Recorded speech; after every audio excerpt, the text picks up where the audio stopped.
Telah kita kepada sifat yang ke-6. Nasallallahu an yarzuqana min qira'atiha ittisafan biha wa tahaqquqan bihaqaiha. Semoga dengan kita membaca ini kita diberi oleh Allah Subhanahu wa taala sifat tersebut dan kita memiliki tahqiq terhadap sifat itu.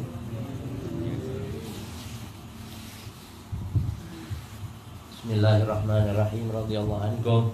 Asimatus sadisah ma'rifatul fadl li ahlihi wa nabdhil hasad wa min abrazi simatihim ma husni dhannihim wa i'tiqadil khair fi jami'il muslimin inzalun nas manazilahum wal ikrar bil fadli li ahlihi wal farah bi takhsisillahi man yasha' bi ni'mati minhu wa maziyat wa fadl wa bi hadhihi sima harasu ala i'ta'i kulli dhi haqqin haqqah. An Ali radhiyallahu anhu karrama wajha qala sami'tu Rasulullah sallallahu alaihi wasallam yaqul anzilun nas manazilahum. Rawahu Ibnu Asakir. Wa an Aisyah radhiyallahu anha qalat amarna Rasulullah sallallahu alaihi wasallam an tunzilun nas manazilahum. Sallallahu alaihi wasallam يتكلم في هذه السمة التي تحتوي عددا من الصفات على معرفة الفضل لأهله. Berbicara tentang sifat ini, beberapa daripada sifat yang di dalamnya akan memunculkan bahwa seseorang itu harus meletakkan sesuatu pada tempatnya. ولا يمكن أن يحصل ذلك إلا ممن نبذ الحسد وحسن ظنه واعتقاده في المسلمين. Maka tidaklah akan mungkin bisa mendapatkan sifat tersebut kecuali orang itu bersih dari sifat hasad dan memiliki husnuzon kepada seluruh orang-orang Islam. والإقرار بالفضل لأهله وهو مزية وصفة كان عليها النبيون صلوات الله وسلامه عليهم وأتباعهم بإحسان. Dan mengakui keutamaan bagi orang yang memiliki keutamaan, dan sifat ini adalah merupakan sifat para nabi-nabi dan setiap orang-orang yang mengikuti daripada beliau-beliau. لأن كل فضل حصل لأحد فمن فضل الله تبارك وتعالى فالمنكر للفضل في أهله كمنكر فضل الله على خلقه. Karena keutamaan yang Allah anugerahkan kepada seseorang itu pada hakikatnya adalah merupakan fadl daripada Allah Subhanahu wa taala, maka siapa yang tidak menghargai keutamaan seseorang yang lain berarti dia telah mengingkari kebenaran ataupun keutamaan dari Allah. وقد علمنا النبي صلى الله عليه وسلم أن نفرح بالنعمة على العباد بل أن نشكر الله على كل نعمة على أي مخلوق. Dan telah diajarkan kita kepada Nabi Muhammad SAW bahwa kita berbahagia atas kenikmatan yang Allah anugerahkan kepada hamba-hamba Allah yang lain dan mensyukuri terhadap apa saja yang diberikan oleh Allah kepada semua makhluk. فعلمنا هذا الدعاء كما قرأناه في الورد اللطيف اللهم ما أصبح لي من نعمة أو بأحد من خلقك فمنك وحدك لا شريك لك فلك الحمد ولك الشكر على ذلك. Telah diajarkan kita sebagaimana yang kita baca di Wirdul Latif bahwa ya Allah, kami berbagi-bagi hari dalam kenikmatan dan juga kenikmatan yang telah Engkau anugerahkan kepada semua makhluk, itu semuanya adalah nikmat dari Engkau, maka kami mensyukuri atas itu semua. وكيف يصح الحمد والشكر عليها وأنت لا تعرف الفضل لأهلها. Bagaimana kita akan bisa memuji atas kenikmatan tersebut sedangkan kamu tidak kenal atas karunia yang Allah berikan kepada ahlul fadl. وكيف تحمد الحق تبارك وتعالى عليها ثم تحسد أهلها أو تتمنى زوالها، لا يمكن ذلك. Bagaimana kita memuji Allah Subhanahu wa taala atas karunia dari saudara kita itu, kemudian kita melakukan hasad terhadap kenikmatan yang diterima atau menginginkan hilangnya kenikmatan itu dari saudara kita, maka tidak mungkin ini terjadi. وإذا أمسينا نقول مثل ذلك. Dan ketika kita di sore hari pun berdoa seperti itu pula. ومن سنة الله تبارك وتعالى أنك إذا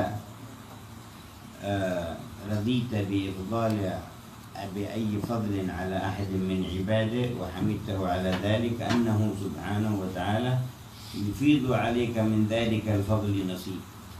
Dan merupakan sunatullah subhanahu wa ta'ala jika kamu ini mensyukuri atas kenikmatan yang diberikan kepada saudara kita dan kita mengakui kenikmatan itu yang diberikan kepada saudara kita, maka Allah pun akan menganugerahkan bagian daripada kenikmatan saudara kita itu kepada diri kita. Wa idza karihta syai'an min ni'amihi wa ifdali ala ahad min khalqihi haramaka dzalika al-fadl wa magatak subhanahu wa ta'ala. Dan jika kamu tidak suka kenikmatan yang Allah anugerahkan kepada saudaramu, maka kamu tidak akan mendapatkan daripada kenikmatan itu dan kamu pun akan dibenci oleh Allah. Wa fi tadibin Nabi sallallahu alaihi wasallam li ummatihi 'allamahum an yuhsinu dhanna walau liman lam yadhhar 'alayhi al-fadl wal khair lihtimali an yakuna dhalika batinan fihi. Dan kita diajari dan dididik Nabi Muhammad SAW bahwa kita ini harus menghargai kepada setiap orang, bahkan kepada seseorang yang tidak pernah tampak dalam lahirnya keutamaan dan karunia yang ada dalam dirinya, karena kita akan punya anggapan bahwa dia mungkin memiliki keutamaan secara batin. Faqala rubba ash'ath aghbar madfu'in bil abwab bi timraini la yubahu lah law aqsam 'ala Allah la abarra qasam. Nabi SAW bersabda, berapa banyak orang yang keadaannya lusuh pakaiannya dan gimbal rambutnya yang terusir dari pintu ke pintu, dan dia memiliki di timuran, dia hanya memiliki 2 pakaian saja yang nempel pada dirinya, tetapi orang itu apabila mengangkat tangannya, dia langsung apa yang dianugerahkan Allah langsung hibah. Al-Imam Abdul Rahman al-Faqih wa kam khafifin nasi min miskini kadim tara min safwatil yaqin. Habib Abdul Rahman al-Faqih dalam rasyafatnya beliau mengatakan berapa banyak orang yang tampaknya miskin, tidak punya apa-apa, tetapi orang ini adalah memiliki kedudukan yang tinggi di sisi Allah. وهان بين الناس ذو تمرين وهو لدى الحق عظيم عالم. Dan tampak di tengah-tengah manusia dia sepertinya orang yang memiliki hanya 2 pakaian saja yang nempel pada dirinya, tetapi dia adalah agung di sisi Allah. وكم بحسن الظن من إمدادي. Berapa banyak di dalam husnudzan itu kita akan mendapatkan daripada madad. قد ناله من كان ذا اعتقادي. Maka orang kita akan mendapatkan madad itu bagi orang yang memiliki i'tikad. في خامل إمام حق هادي. Maka di dalam kesembunyian, di dalam iman yang telah diajarkannya kepada hadi, يرونه الناس من الجهال. dilihat di tengah-tengah manusia sepertinya dia orang bodoh saja.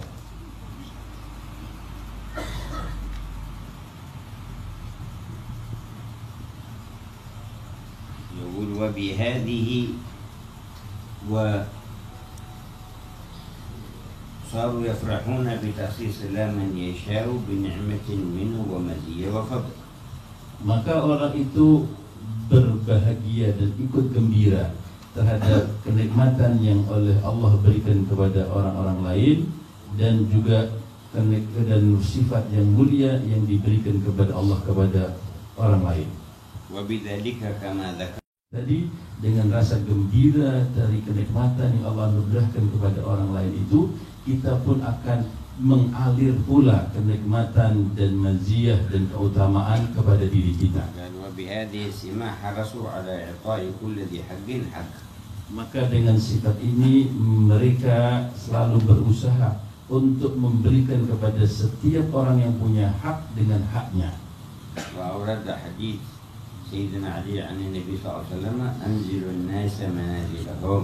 Dan disebutkan dalam riwayat hadis bahwa Sayyidina Ali karamallahu wajhah meriwayatkan dari Rasulullah SAW, beliau bersabda bahwa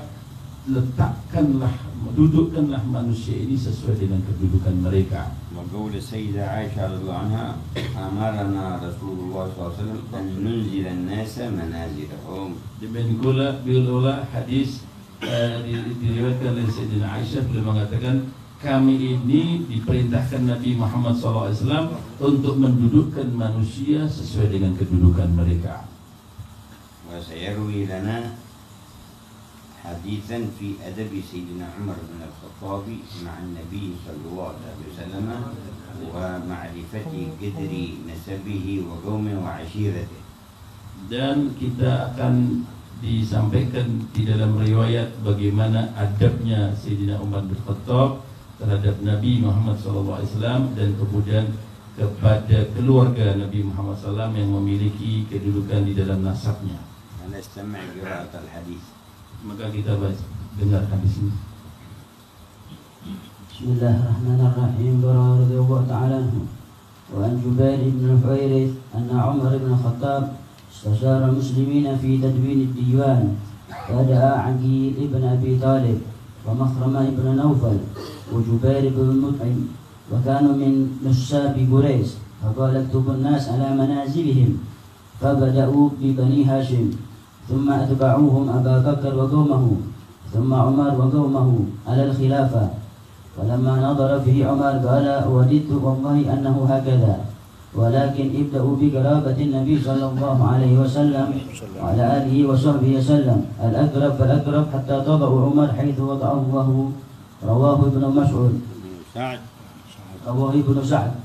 وقال رسول الله صلى الله عليه وسلم إياكم والحسد فإن الحسد يأكل الحسنات كما تأكل النار الحطب. رواه أبو داود وعبد ابن حميد والبيهقي في شعب الإيمان. قال الإمام الغزالي في الإحياء ربما يحسد من يثني الناس عليه ويحبونه ويكرمونه فيريد زوال تلك النعمة فلا يجد سبيلا إليه إلا بالقدح فيه ويريد أن يسقط ماء وجهه عند الناس حتى يكف عن كرامته والثناء عليه لأنه يثقل عليه أن يسمع كلام الناس وثناءهم عليه وإكرامهم له. وهذا هو عين الحسد وهو غير الغضب والحقد فإن ذلك يستدعي جناية من المغضوب عليه. والحسد قد يكون مع الصديق المحسن والرفيق الموافق.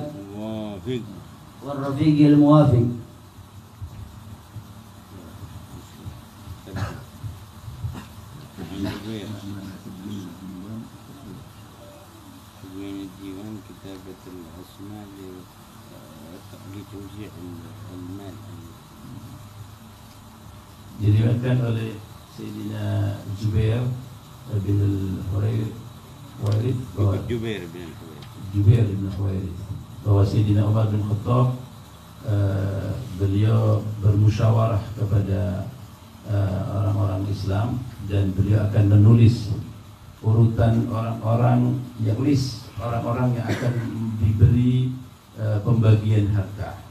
Maka beliau mengundang Sayyidina Aqil bin Abi Talib dan Makhramah ibn Nawfal dan Jubair bin Mut'im.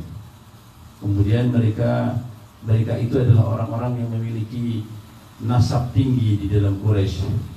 Maka berkatalah beliau, tulis nama-nama orang sesuai dengan kedudukan mereka masing-masing. Maka mereka mengawali dari Bani Hashim. Kemudian setelah itu kedua ditulis Sayyidina Abu Bakar dan kaumnya Sayyidina Abu Bakar. Kemudian yang ketiga ditulis Sayyidina Umar dan kelompok kaumnya Sayyidina Umar karena beliau adalah dan khalifah. Kemudian ketika list nama-nama itu dihaturkan kepada Sayyidina Umar bin Khattab, maka beliau mengatakan sesungguhnya aku menginginkan demi Allah seperti ini, tetapi lebih baik mulailah di dalam penulisan itu adalah keluarganya Nabi Muhammad SAW, dan kemudian setelah keluarganya Nabi SAW begitu, kemudian lebih dekat dan lebih dekat. Artinya urut-urut berdekatan sesuai dengan kedudukan dalam kedekatan kepada Nabi Muhammad SAW. Maka diletakkanlah nama-nama itu seperti apa yang diisyaratkan Sayyidina Umar.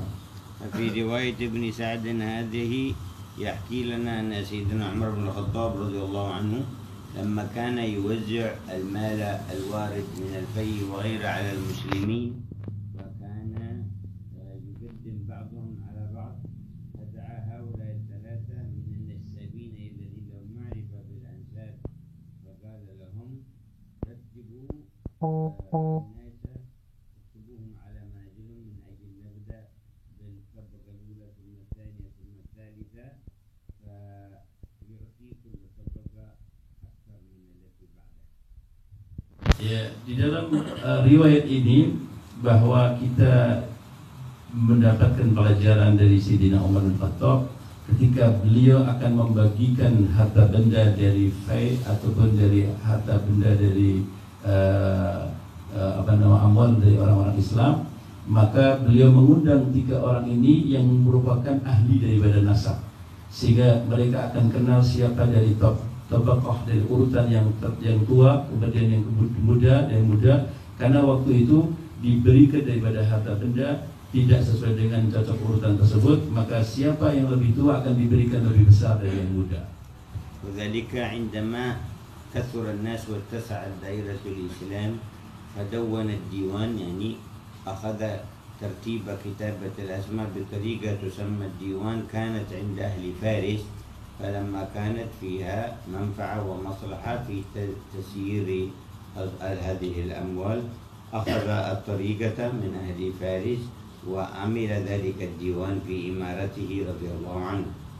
Maka karena zaman Sayyidina Umar telah luaslah daerah Islam yang banyak sekali dari negeri-negeri yang lain yang tunduk kepada khilafah Sayyidina Umar bin Khattab, dan sering terjadi pembagian daripada harta benda daripada fai dan lain sebagainya, maka beliau tiru orang-orang Persia ketika mereka membagi harta dengan urutan-urutan sesuai dengan nasabnya, maka beliau pun membuat hal tersebut, urutan-urutan tersebut menjadi sebuah diwan yang akan menjadi pedoman dalam pembagian harta. فلما دونوا كتبوا في الطبقة الأولى قبيلة النبي صلى الله عليه وسلم بني هاشم، ثم انتقلوا إلى قبيلة بني تيم قبيلة أبي بكر الصديق، ثم انتقلوا إلى قبيلة بني عدي قبيلة عمر بن الخطاب على حسب الخلافة. فلما نظر إليه قال ليس هكذا الترتيب، وددت أنه هكذا، ولكن هذا غلط، إنما تكتبون الأقرب فالأقرب إلى رسول الله لا دخل للخلافة ولا الخليفة فيه، إنما الأقرب إلى النبي من حيث النسب، ثم الأقرب وضعوا عمر حيث وضعه الله من حيث النسب إلى النبي لا من حيث الخلافة.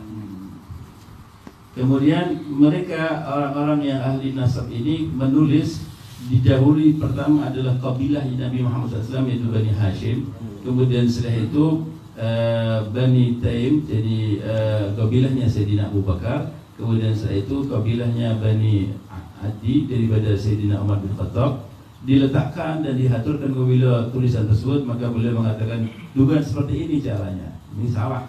Yang saya inginkan pertama yang didahulukan adalah keluarga Nabi Muhammad, kemudian yang lebih dekat lagi dengan keluarga Nabi Muhammad, lebih dekat lagi, jangan diukur daripada kedudukan saya sebagai khalifah, tetapi dahulukan keluarga Nabi Muhammad. Begitu caranya.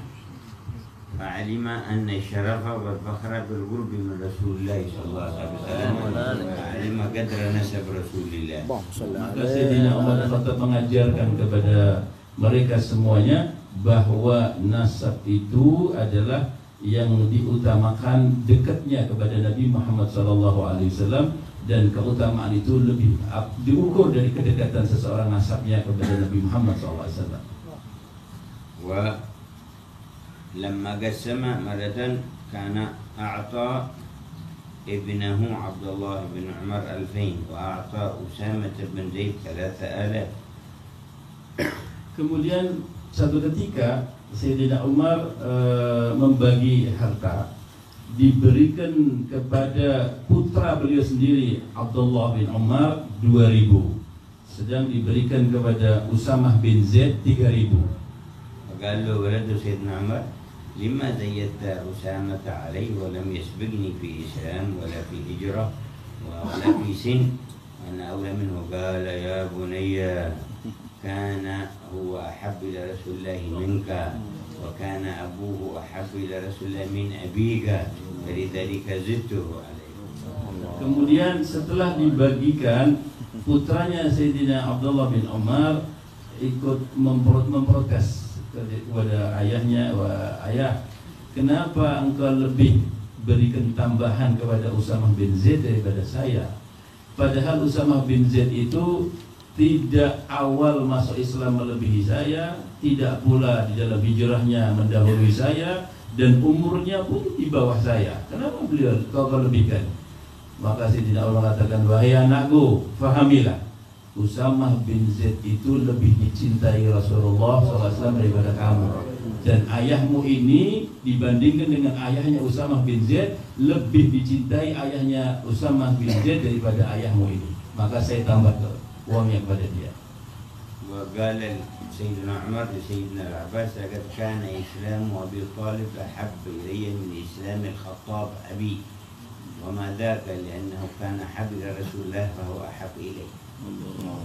Sayyidina Umar bin Khattab mengatakan bahwa Islamnya Abu Talib lebih aku sukai dan lebih aku gembira daripada Islamnya Khattab ayah saya. Karena kalau Islamnya Abu Talib akan menggembirakan Rasulullah, maka kegembiraan Rasulullah itulah yang lebih aku senang dan aku lebih gembira daripada Islamnya ayah saya sendiri. فما أعجب من رباهم وما أعجب التربية التي تربوا عليها. Sangat luar biasanya siapa yang telah mentarbiyah, mendidik daripada sifat Sayyidina Umar yang seperti itu, dan bagaimana langkah luar biasanya orang yang terdidik daripada itu. ولقد كان قبل الإسلام فظا غليظا ولا يرى أحدا قبله ولا فوقه ولكن كيف اختار بعد الإسلام وكيف تزكى هذه التزكية. Padahal beliau sebelum Islam memiliki hati yang sangat keras, dan beliau adalah orang yang bengis, dan beliau menganggap orang yang paling hebat di tengah-tengah siapapun. Tetapi begitu dia masuk Islam, menjadi orang yang memiliki suci jiwanya dan sifat yang mulia seperti ini. وذكر لنا حديث إياكم والحسد فإن الحسد يأكل الحسنات كما تأكل النار الحطب. Dan juga disebutkan hadis Rasulullah SAW, jauhkanlah sifat hasad, karena sesungguhnya sifat hasad ini akan makan daripada kebaikan-kebaikan sebagaimana makannya api terhadap kayu bakar. وكم تأكل النار من الحطب في الساعة الواحدة فكيف في اليوم.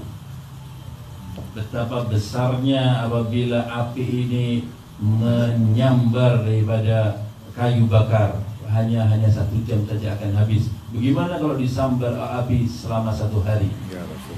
لو كان معك من الحسنات مقدار هذه الكمية من الحطب الذي يوكل بالنار في اليوم الواحد وعندك حسد لحبطت تلك الحسنات كلها. Maka kamu ini walaupun mengumpulkan amal soleh yang begitu besar dan begitu banyak, dan 1 hari kamu berbuat hasad, maka akan habis terbakar daripada amal soleh begitu karena sifat hasad.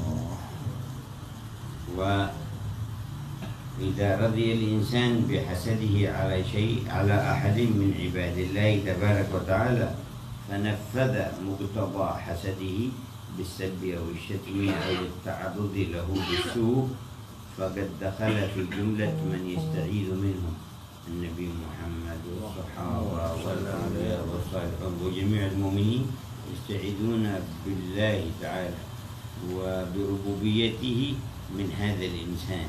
قال تعالى قل أعوذ برب الفلق من شر ما خلق من شر غاسق إذا وقب من شر النفاثات من شر حاسد إذا حسد.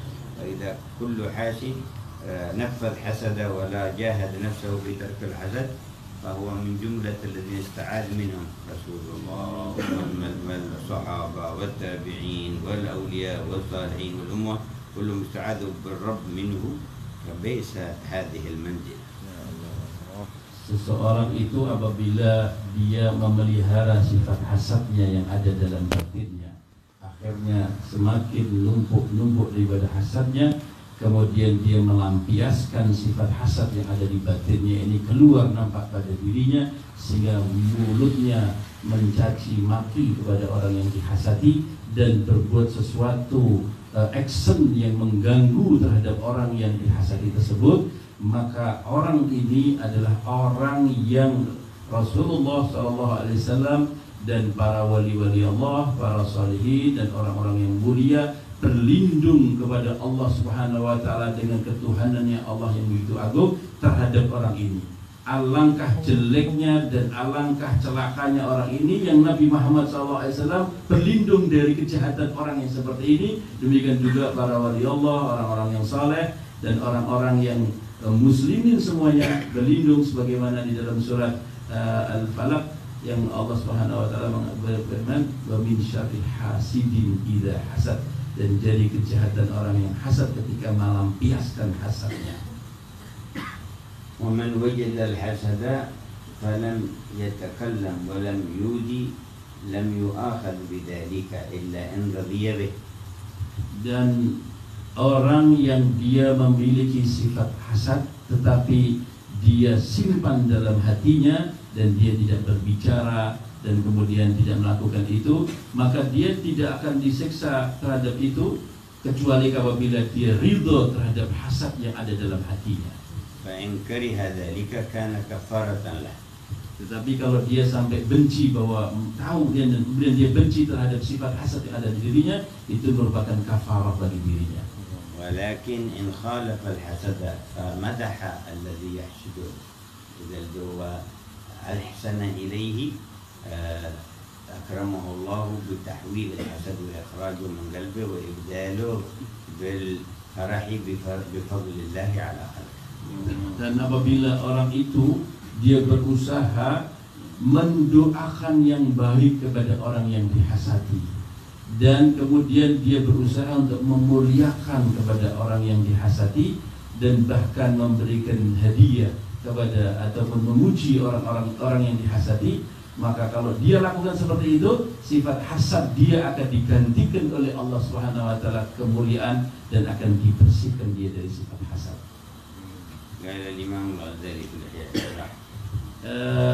Disebutkan dalam kitab ini bahwa berbicara Imam Al-Ghazali di dalam kitabnya Ihya, berapa banyak orang yang memiliki sifat hasad, bahkan kepada orang yang dipuji seseorang di depannya dan banyak orang yang mencintainya dan memuliakannya, maka orang yang punya sifat hasad ini menginginkan hilangnya daripada kenikmatan tersebut, maka tidak didapatkan jalan baginya di dalam menghilangkan itu, sehingga dia membencinya dan kemudian dia mencacinya, kemudian berusaha untuk menjatuhkan kemuliaan wajah orang yang telah dihasadi tadi di depan daripada manusia, di tengah-tengah manusia, kemudian berusaha untuk menghalangi kepada manusia supaya tidak memuliakannya dan supaya tidak memujinya.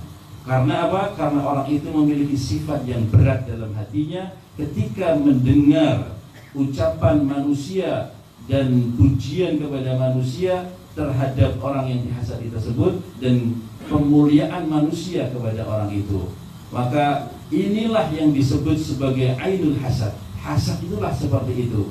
Dan walaupun dia tidak marah dan tidak pula higid, maka sesungguhnya hal sifat yang seperti ini merupakan jinayah daripada orang-orang yang dia termurkai dan yang hasad. Bahkan kadang-kadang dia lakukan yang seperti itu kepada teman dekatnya yang berbuat baik kepada dirinya, ataupun teman akrabnya yang telah mendapatkan daripada taufik. يذكر الإمام الغزالي هذه الحالة الذميمة من الحسد التي تحصل بين كثير من الناس. Imam Al-Ghazali menyebutkan ini adalah sifat yang buruk yang sering terjadi di tengah-tengah kehidupan manusia. فقال ربما يحسد من يثني الناس عليه ويحبونه ويكرمونه. Ya. Bahkan kadang-kadang ada orang yang dia dimuliakan, bahkan dia pernah mendapatkan pujian pun kepada orang itu, tapi dia menghasati daripada orang itu. فيريد زوال تلك النعمة بدل ما يكره هذا الخاطر ويثني على صاحبه فيريد أن يزيل هذه النعمة. Maka orang yang hasad ini dia tidak suka, dia mestinya dia harus memuji, ikut memuji, tapi justru dia membencinya dan dia tidak suka atau inginkan nikmat itu hilang. مع أنه يمكنه أن يتمنى على الله مثلها ويسأله مثلها من دون أن تزول على صاحبها ولكن الخذلان يوقع الناس في هذا البلاء. Padahal mestinya kalau ada kita melihat orang yang mendapatkan kemuliaan dan orang banyak dipuji oleh orang lain, kita minta aja sama Allah Subhanahu wa taala untuk mendapatkan kemuliaan yang sama sebagaimana diterima oleh orang itu, tanpa kita harus menginginkan supaya kenikmatan orang itu hilang di sisinya. ولما يريد زوالها ما يجد سبيل كيف يزيلها فيفتعل القدح والسب والشتم حتى وهو يعلم أنه ليس فيه ذلك الذي يسبه به ولكن يترقب أي شيء يمكن أن ينسبه فيه إلى النفس فيتكلم. Ketika dia tidak bisa melihat keburukan daripada orang yang mendapatkan pujian itu dan dia tidak mampu untuk menghalanginya, maka berubahlah dia menjadi orang yang mencaci maki, ya, merendahkan kepada orang yang dihasati itu, dan selalu mencari-cari kelemahan apa saja sedikit, dia akan munculkan kejelekan itu dan disebarluaskan agar dia bisa menjatuhkan daripada orang itu. وهو يفعل ذلك وفي الغالب أن ذلك المحسود تزيد محبته عند الناس ويكثر ثناؤهم عليه فهو يغتاظ أكثر ويعمل على الحق من قدره والله يزيد قدره. Padahal biasanya Allah Subhanahu wa taala itu akan selalu menambah kedudukan orang yang dihasuti, sehingga orang manusia yang lain akan lebih memujinya, dia akan lebih dimuliakan oleh orang, sehingga orang ini semakin sakit hati, dan semakin sakit hati maka orang itu akan mendapatkan kecelakaan dan seperti itu, sedang orang yang dihasuti justru akan semakin mendapatkan kedudukan di sisi Allah Ta'ala. ولذا قالوا عن الحاسد هو المعذب الذي لا يرحم، معذب ولا له رحمة بل له عذاب في الدنيا وله عذاب في الآخرة. Maka orang yang punya sifat hasud ini adalah orang ini tersiksa dengan dirinya sendiri, dan dia adalah orang yang tidak mendapatkan daripada rahmat. Orang itu diadab dengan diri sendiri di dunia sebelum nanti adabnya di akhirat karena sifat hasadnya itu. فهو يريد زوال النعم ونعم الله تزيد على العباد فيزداد تعبا وعذاب غيظا في الدنيا وله عذاب في الآخرة. Dia menghasuti seseorang yang ingin supaya kenikmatannya hilang pada orang yang dihasuti, tapi ternyata nikmat Allah semakin tambah kepada orang itu, semakin tambah, maka dia semakin sakit hati, semakin berat hati, maka terus dia akan mendapatkan rusak di dunia, belum nanti dia akan mendapatkan azab yang pedih di akhirat. وذكر في الفرق بين الحسد والغضب والحقد أن الغضب والحقد يكون بسبب إساءة من المغضوب عليه ومن المحمود، بخلاف الحسد فإنه يبتلى به الإنسان حتى مع صديق يحسن إليه ومع رفيق موافق له ويحسده، وربما أخذ كثيرا من نعمه ومما عنده من المعروف والإحسان ومع ذلك يحسده والعياذ بالله لشر نفسه. Imam Al-Ghazali membedakan antara sifat hasud dengan sifat emosi atau marah dan sifat hikid. Karena kalau orang orang itu marah ataupun hikid, kadang muncul kemarahan itu karena hikid itu karena memang kadang ada keburukan betul orang-orang yang dimarahi. Tetapi kalau sifat hasad tidak. Sifat hasad itu hatta kepada temannya yang berbuat baik kepada dirinya, temannya yang selalu memuliakannya, tapi dia menghasuti daripada temannya itu karena dia tidak suka, karena buruknya dan kotornya daripada hati orang yang memiliki sifat hasad ini. وكان يأتي إلى بعض السلاطين شاب صالح وإذا دخل سلم على الملك وقال إعجاز المحسن بإحسانه فإن المسيء تكفيكه إساءته. فكان هذا الملك يحبه ويقدره ويحترمه فحسده وزير من وزراء الملك لمنزلته عند الملك. Dulu ada di sebuah kerajaan, ada satu orang muda, seorang pemuda ini apabila masuk di tengah kerajaan itu oleh rajanya dekat dengan raja dan rajanya cinta kepada orang ini, dan juga kadang memerintahkan kepada orang yang di sekitarnya untuk memberi hadiah kepada orang pemuda ini, sehingga ada salah satu dari menteri dari kerajaan itu yang benci dan tidak suka terhadap pemuda ini. ففكر كيف يزيد هذه النعمة وكيف يبغضه إلى الملك ويثبت منزلته عنده. Maka menteri ini berusaha bagaimana pemuda ini tidak mendapatkan daripada kedudukan di tengah raja, dan bagaimana justru dibalik raja menjadi benci kepada pemuda ini. Bagaimana caranya? بعد طول التفكير رسم خطة. Setelah dia pikir, bagaimana akhirnya dia mendapatkan sebuah jalan. قال يوما للملك إن هذا الشاب الذي تكرمه وتقدمه تنزله منزله يتكلم عليك عند الناس. Maka menteri ini mendatangi raja dan mengatakan, wahai raja, ketahuilah bahwa pemuda yang sering datang dan engkau muliakan itu dia kalau di belakang engkau dia selalu berbicara buruk tentang diri engkau. قال ماذا يقول عليه؟ Maka raja mengatakan, apa yang dia bicarakan terhadap saya di belakang orang? هل يقول لهم إن الملك هذا له رائحة كريهة؟ Dia ngomong kepada orang bahwa raja ini memiliki bau yang kurang enak. قال كيف أعرف صدق ما تقول؟ Maka raja mengatakan, dari mana saya bisa memiliki bukti apa yang kamu bicarakan ini? قال عين وقت احضره لك فيه وقربه منك فإنه يرفع يده يضعها على أنفه حتى لا يشم رائحتك فتعرف أني صادق فيما أقول. Maka raja, satu saat engkau undang itu pemuda, waktu yang engkau tentukan, maka kamu teliti. Nanti pemuda ini dia dekatkan kepada engkau dalam kamu bicara. Nanti pemuda ini akan menutupi dari hidungnya karena dia menganggap bahwa kamu berbau, sehingga dia tutupi hidungnya. أقول له يحضر في الساعة الفلانية. Maka diundanglah pemuda itu pada waktu yang ditentukan.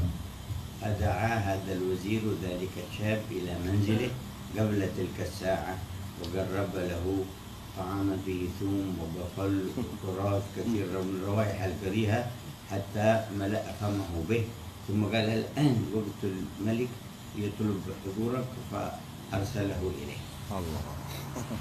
Kemudian waktu yang ditentukan oleh raja, pemuda ini mau datang, diundang dulu oleh menteri pemuda ini, menteri yang hasad tadi, untuk ke rumahnya. Akhirnya pemuda ini mampir ke rumahnya menteri tersebut dan dijamu oleh menteri ini makanan-makanan yang membuat bau mulut, yaitu adanya basal, adanya bawang putih, bawang merah, jengkol, dan hal-hal yang seperti itu, sehingga bau mulut pemuda ini akan tampak. Setelah makan makanan yang seperti itu, wazir tadi ini, menteri mengatakan, sekarang waktunya kamu menghadap raja. Kamu cepat-cepat sekarang. فدخل على الملك فقربه إليه وكلما أراد أن يكلمه خاف من أن رائحة فمه تؤذي الملك فصار يرفع يده ويسلق فمه. Maka datanglah itu pemuda menghadap kepada raja, maka raja memanggilnya untuk dekat kepadanya. Maka pemuda ini takut kalau bau mulutnya ini akan mengganggu daripada raja karena baunya ada mulut. Maka dia ketika bicara sama raja ini dia menutupi mulutnya. Takut nanti raja ini akan terganggu. فلما رآه يرفع يده قال بنفس صدقة ذلك الوزير. Maka ketika raja melihat pemuda tadi ini sering menutupi mulutnya seperti itu, maka ingatlah raja, betul, menteri saya ini betul, apa yang diucapkan daripada menteri saya betul. فأمر بورقة فكتب إلى عامل له وكان عادة الملك لا يكتب إلا بالجوائز الضخمة. Maka beliau raja ini minta satu kertas, kemudian ditulis sama raja ini, dan di kertas itu dimasukkan dalam sebuah tempat. Dan biasanya kalau raja itu menulis sesuatu kemudian diberikan kepada seseorang, maka ini menunjukkan mendapatkan daripada hadiah yang besar dan penghargaan yang besar. فكتب إذا جاءك حامل كتابي هذا فاذبحه واصلح جلده واملأه تبنا وابعث به إليه. Di dalam tulisan itu raja menulis, siapa yang membawa daripada surat ini, sembelih dia, kuliti kulitnya, kemudian potong-potong tubuhnya dan bawa orang itu ke saya. وأغطى الورقة وناوله إياها وقال اذهب بها إلى عند الوكيل فلان بن فلان. Maka kertas tadi dilempit oleh raja dan kemudian dimasukkan di dalam amplop dan dikasih kepada pemuda ini, kau datang kepada wakil saya Fulan bin Fulan, kasih daripada surat ini. وكان الوزير يترقبه عند الباب ينظر ما الخبر فخرج إليه وقال ما الخبر؟ قال أعطاني السلطان هذا. قال له أنا شريك لك في هذا. Wazir atau menteri yang hasud tadi ini dia meneliti apa yang dilakukan oleh pemuda dan terhadap raja tersebut. Akhirnya pemuda tadi keluar dari istana raja, maka ditanya oleh wazir tadi ini, menteri, apa yang dilakukan oleh raja? Maka si pemuda mengatakan, saya mendapatkan kertas ini dari raja dan saya suruh membawa kertas ini ke sana. Kalau gitu saya ikut bergabung kepada kamu karena saya punya jasa terhadap kamu. وكان من طيبته هذا الشاب قال لا بل عطية الملك كلها لك خذها لك وأنت مسامح. Maka karena baik budinya daripada si pemuda tadi, sudah kalau engkau ingin mendapatkan bagian, semua bagian dan semua hadiah dari raja saya kasihkan kepadamu. Jadi kertas ini semua kalau ada hadiah besar untuk kamu semuanya dan jangan dikasih saya. فأخذها منه وحملها إلى عند الوكيل الذي أمره يحملها إليه. Maka si menteri tadi dengan gembiranya mendapatkan daripada surat ini karena dia akan mengharapkan dari hadiah yang besar, dibawalah. راجع الأمر قال ليس لكلام الملك مراجعة فذبح.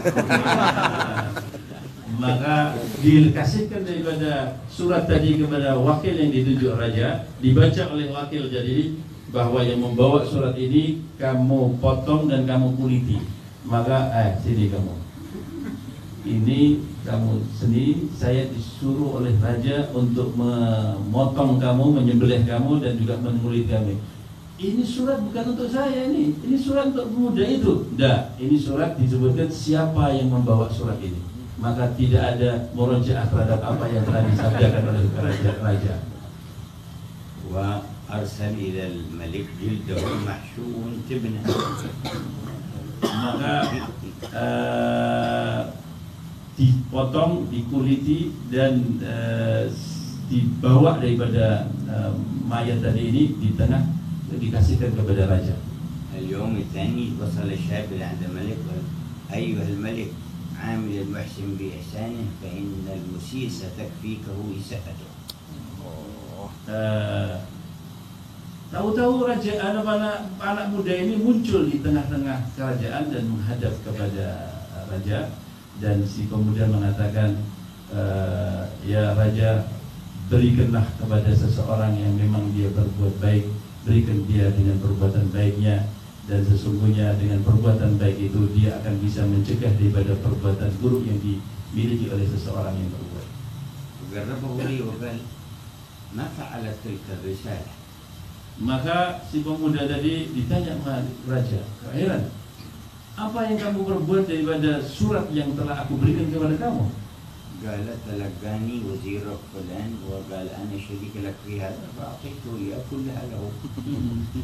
Ketika saya keluar dari istanamu, bertemulah saya kepada menterimu yang namanya Fulan. Dia minta bagian daripada surat itu, bagian daripada itu, maka saya berikan semuanya kepada wazirmu tadi itu. فقال إن الوزير قد أخبرني أنك تتكلم عليك والحشم ولا تتكلم عليك ولا أذكركم إلا بالخير. Itu menteri bicara sama saya bahwa engkau sering berbicara buruk di luar sana, maka dia bilang, sama sekali ya raja, aku tidak pernah berbicara tentang dirimu kecuali hal-hal yang baik saja. فلماذا لما جئتني ذاك اليوم كنت ترفع يدك إلى عند فمك؟ Tapi kenapa ketika waktu itu kamu datang ke sini, saya panggil kamu, setiap kali kamu berbicara kepada saya, kamu tutup mulutmu? قال إن الوزير دعاني وأعطاني أكلا في روايح كريهة فخشيت أن أذيكم برائحة فمي. Maka sebelum wahai Sultan, sebelum aku menghadap kepada engkau, aku diundang oleh menterimu itu, dan saya hidangan dengan hidangan makanan-makanan yang membuat mulut saya bau. Maka saya takut bahwa mulut saya ini mengganggumu, maka setiap kali saya berbicara engkau, dan maka saya tutup daripada mulutku. قال تجلس مكانك الذي تجلس فيه فإن المسيء قد كفته إساءته. Maka duduklah kamu sesuai dengan kedudukanmu. Sesungguhnya orang yang telah berbuat jahat telah aku balas daripada kejahatannya. وهكذا نتائج الحسد في الدنيا وأشد منها في الآخرة. Begitulah faedah daripada orang yang berbuat hasad dengan hasadnya di dunia ini, dan nanti di akhirat akan mendapatkan siksaan yang lebih besar. والله يطهر قلوبنا من جميع الحقد والغضب والحسد. Semoga Allah bersihkan diri kita, hati kita dari sifat hasad dan hikid, dan demikian juga sifat emosi والكبر والعجب والرياء. dan sifat kesombongan, ujub dan juga riya. يصفيها تصفية. Semoga disucikan dengan kesucian yang sesungguhnya. آمين. يرقينا ترقية. Sehingga kita akan bisa naik derajat kita di sisi Allah. ويدخلنا في عباده الصالحين. Dan kita dimasukkan daripada golongan orang hamba-hamba Allah yang saleh. ويصلح شؤوننا بما أصلح بشؤون الصالحين ويقينا أعلى مراتب علم اليقين وعين اليقين وحق اليقين. وفرج قلوبنا والمسلمين أجمعين لكلنا بارك الله حسنا وراض عنا. شفاء وإلى حضرة النبي صلى الله عليه وسلم. الفاتحة.